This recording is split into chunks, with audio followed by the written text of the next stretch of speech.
Assalamualaikum warahmatullahi wabarakatuh. Kami di sini akan menjelaskan tentang perjudian. Perjudian adalah permainan di mana pemain bertaruh untuk memilih satu pilihan di antara beberapa banyak pilihan, di mana hanya satu pemain saja yang benar itu jadi pemenang.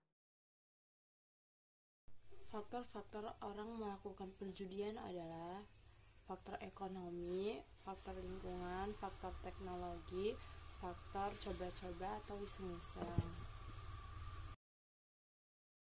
Kasus perjudian di Indonesia pada tahun 2019, salah satunya yang berada di apartemen Robinson di Jakarta Utara. Saksi menyatakan ada 7 orang selaku penyandang dana dan HS penanggung jawab operasional yang sekarang masih dalam pencarian orang atau DPO.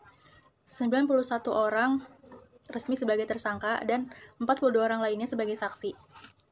Karyawan yang bekerja di apartemen Robinson tersebut diamankan polisi saat penggerbekan di lokasi. Karyawan diberikan honor sebesar 150 sampai 250 ribu per hari.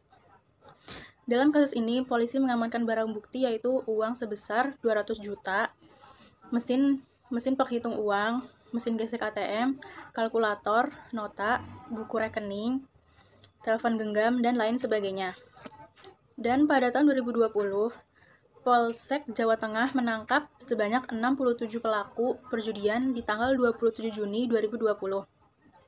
Penangkapan pelaku dilakukan di wilayah Jepara, Demak, Tegal, Banyumas, Blora, Grobogan, Pati, Pekalongan, Kendal, Magelang, Wonogiri, Semarang, Batang, Cilacap, Kebumen, Kudus, Purworejo, dan Pemalang.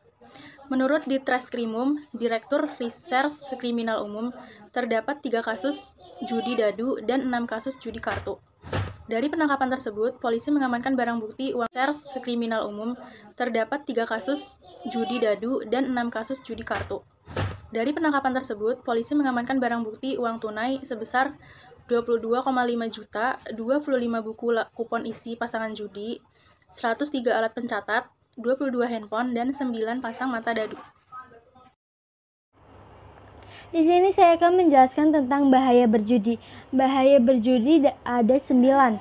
Yang pertama yaitu akan menimbulkan permusuhan. Yang kedua, akan menjadikan kita malas bekerja. Yang ketiga, jauh dari rahmat Allah Subhanahu wa Ta'ala. Yang keempat, ketagihan. Yang kelima, menjadikan kita banyak hutang. Yang keenam, keluarga kita akan berantakan. Yang ketujuh, pembuka pintu kejahatan. Yang ke-8, menambahkan kemiskinan. Dan yang terakhir yaitu akan mendapatkan dosa yang sangat besar.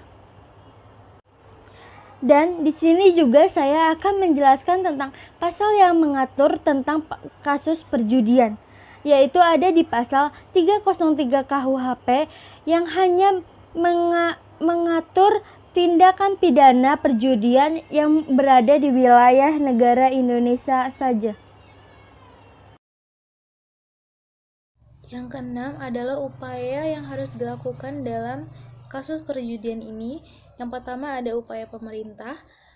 Caranya, upaya pencegahan seperti melakukan penyuluhan hukum kepada masyarakat, melakukan patroli atau pengawasan kepada masyarakat, serta upaya penanggulangan seperti mencari informasi yang didapatkan dari masyarakat tersebut, penyidikan dan penyelidikan, penyergapan seperti memberikan hukuman pidana kepada